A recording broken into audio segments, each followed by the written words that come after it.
Marwari media आप देख रहे हैं। आज है 3 जुलाई 2026 बुधवार का दिन, हिंदू तिथि आषाढ़ माह की तृतीया। नजर डालेंगे आज की बड़ी खबरों पर। शुरुआत करेंगे देश की बड़ी खबर के साथ। बड़ी खबर, पीएम मोदी ने जापानी प्रधानमंत्री सानाई तकाइची के साथ संयुक्त प्रेस बयान में उन्होंने अपनी छोटी बहन बताया। उन्होंने कहा कि तकाइची की यह भारत की पहली यात्रा है और जापान की पहली महिला प्रधानमंत्री का स्वागत करना खुशी की बात है। पीएम मोदी ने कहा, भारत और जापान ने आर्थिक सुरक्षा का संयुक्त रोड मैप तैयार किया है। इसके तहत semiconductor, quantum technology, advanced materials और सप्लाई चेन को मजबूत किया जाएगा। इसी के साथ पीएम मोदी बोले, इंडिया जापान बायोगैस इनिशिएटिव के तहत देश में 1000 बायोगैस और ऑर्गेनिक खाद प्लांट लगाए जाएंगे, जिससे गोवर्धन योजना और ग्रामीण अर्थव्यवस्था को मजबूती मिलेगी। देश की एक और बड़ी खबर, केंद्रीय पेट्रोलियम मंत्री हरदीप सिंह पुरी ने गुरुवार को कहा कि देश में पेट्रोल और डीजल की कीमतें कम होगी या नहीं, इस पर फैसला अगले 2-3 महीनों में लिया जा सकता है। अभी कुछ भी कहना संभव नहीं है। उन्होंने कहा, ईरान जंग के समय जब दुनिया में कच्चे तेल के दाम आसमान छू रहे थे, तब भारतीय तेल कंपनियों ने महंगे दामों पर कच्चा तेल खरीदा। रिफाइनरियां अभी उसी महंगे स्टॉक को प्रोसेस कर रही है। उन्होंने कहा, लागत से कम दाम पर तेल गैस बेचने की वजह से देश की सरकारी तेल कंपनियों को 30 जून तक 74,781 करोड़ रुपए का नुकसान हुआ है। उन्होंने कहा, अमेरिका ईरान समझौते के बाद क्रूड ऑयल की कीमतें नीचे आने लगी है। अगर यही पैटर्न अगले 2-3 महीने तक चला तो कुछ महीनों के बाद पेट्रोल और डीजल की कीमतें कम हो सकती है। बहरहाल आगे बढ़ जाते हैं। राजस्थान से बहुत बड़ी खबर, प्रदेश में गुरुवार को मानसून की एंट्री हो गई है। प्रदेश में 7 दिन की देरी से मानसून पहुंचा है। मानसून ने 16 से अधिक जिलों को कवर कर लिया है। मौसम विभाग ने राज्य में अगले 3 दिन बारिश होने की संभावना जताई है। बाकी पूरी डिटेल के साथ मौसम की आगे बात करेंगे। बहरहाल आगे बढ़ जाते हैं।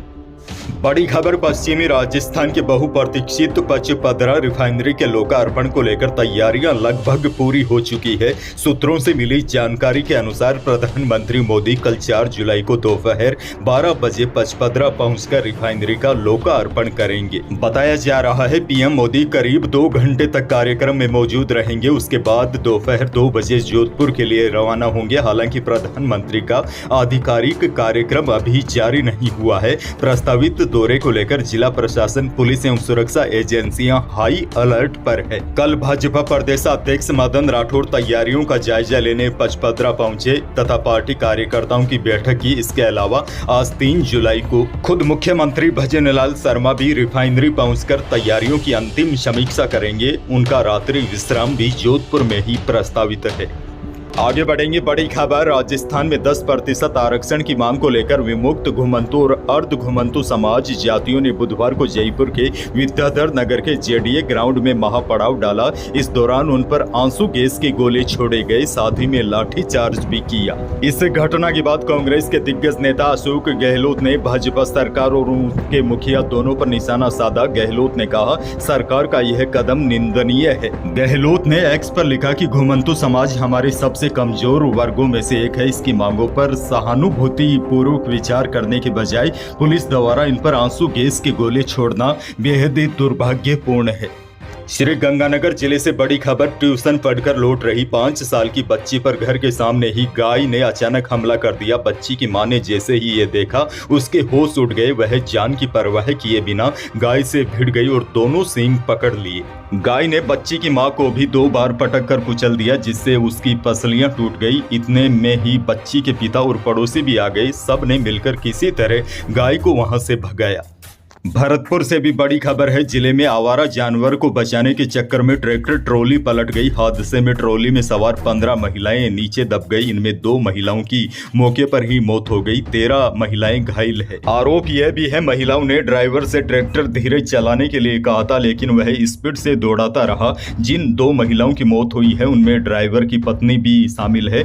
12 घायलों का हॉस्पिटल में इलाज जारी है। वहीं 1 महिला घर चली गई है। हादसा वेड़ थाना क्षेत्र के रायपुर गांव में गुरुवार सुबह करीब 8 बजे हुआ। नागौर से बड़ी खबर। सांसद हनुमान बेनीवाल ने कहा, कांग्रेस सरकार के बेईमान आईएएस अधिकारी मुख्यमंत्री के इर्द गिर्द लगे हैं। बेनीवाल ने कांग्रेस पर निशाना साधते हुए कहा, राजस्थान में कांग्रेस बीजेपी के साथ मिलकर काम कर रही है। बेनीवाल गुरुवार को जोधपुर पहुंचे थे। यहां से वे बाड़मेर के लिए रवाना हुए। जोधपुर सर्किट हाउस में मीडिया से बातचीत करते हुए उन्होंने कहा, मैं अब कभी भी एनडीए में नहीं जाऊंगा। एक और बड़ी खबर देखिए। अजमेर की हाई सिक्योरिटी जेल में हुए डकैत जगन गुर्जर हत्याकांड की रिपोर्ट हाईकोर्ट में तलब की है। कोर्ट ने जेल में घटना से जुड़े कैमरों में क्या रिकॉर्ड हुआ, क्या नहीं, इस पूरे घटनाक्रम के बाद क्या किसी अधिकारी की जिम्मेदारी तय की गई है, इन तमाम बिंदुओं पर कोर्ट ने सरकार और जेल प्रशासन से विस्तृत रिपोर्ट तलब की है।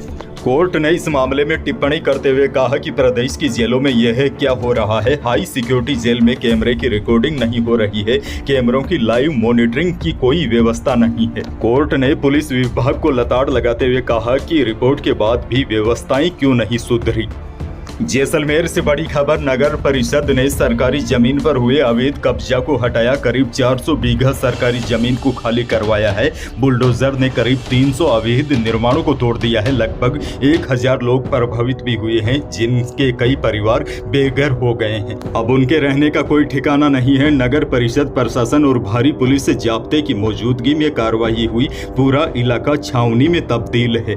दरअसल सरकारी जमीन पर लोग कच्चे पक्के कमरे बनाकर रहने लगे थे। जेसीबी मशीन से झोपड़ी और मकान को तोड़ दिए गए हैं। चित्तौड़गढ़ से बड़ी खबर। चित्तौड़गढ़ में बस्ती के 19 साल के क्रिकेटर कुशाग्रह ओझा का चयन भारतीय अंडर 19 क्रिकेट टीम में हुआ है।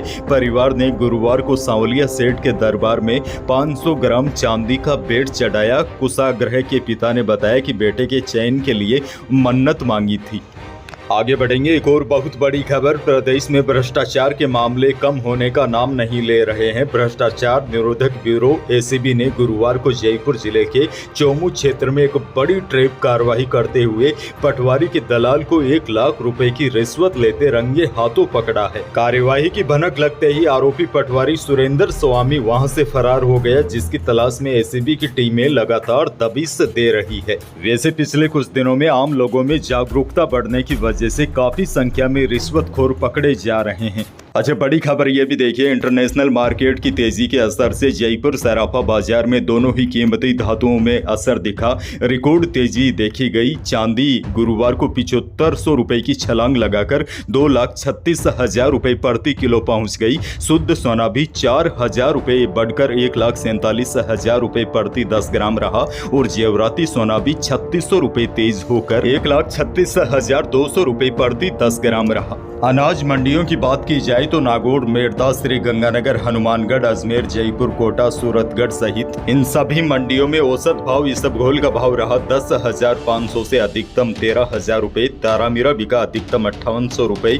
जीरे का भाव रहा न्यूनतम 17,000 से अधिकतम 21,000 रुपए प्रति क्विंटल। वैसे अब मानसून की शुरुआत हो गई है, ऐसे में मंडियों में अनाजों की आवक काफी कम हो गई है। मौसम को लेकर बहुत बड़ी खबर। जैसा कि मैंने शुरुआत में आपको बताया, प्रदेश में मानसून की एंट्री हो गई है।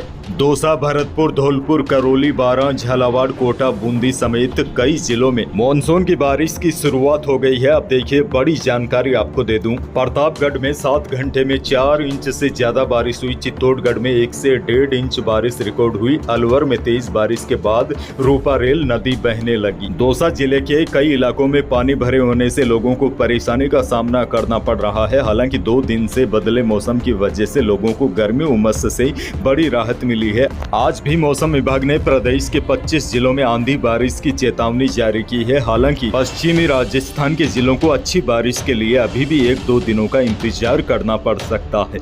अंत में एक और बहुत बड़ी खबर। पीडीपी प्रमुख महबूबा मुफ्ती 3 से 6 जुलाई के बीच तेहरान में होने वाले ईरान के पूर्व supreme leader ayatollah Ali Khamenei के राजकीय अंतिम संस्कार में शामिल होगी। उन्हें ईरान ने भारत की विशेष अतिथि के तौर पर आधिकारिक निमंत्रण भेजा है। आपको बता दूं, ईरान ने भाजपा, कांग्रेस और पीडीपी नेताओं के अलावा जैन संत आचार्य लोकेश मुनि को भी न्योता भेजा है। ईरान का अनुमान है कि अंतिम यात्रा में 2 करोड़ लोग इकट्ठा होंगे। खामेनेई के अंतिम संस्कार से जुड़ी रस्में 5 से 9 जुलाई के बीच होगी। आपको बता दूं, खामेनेई की 28 फरवरी 2026 को तेहरान में अमेरिका इजराइल के एक संयुक्त हवाई हमले में मौत हो चुकी है। युद्ध के हालात और सुरक्षा चिंताओं की वजह से उनके अंतिम संस्कार को टाल दिया गया था और अब यह राजकीय अंतिम संस्कार 4 जुलाई से 9 जुलाई 2026 के बीच बेहद कड़ी सुरक्षा व्यवस्था के बीच आयोजित किया जा रहा है। तो यही थी प्रदेश और देश की आज की बड़ी और महत्वपूर्ण खबरें। वीडियो को लाइक करना बिल्कुल न भूलिए। चैनल पर नए हैं तो सब्सक्राइब जरूर कीजिए ताकि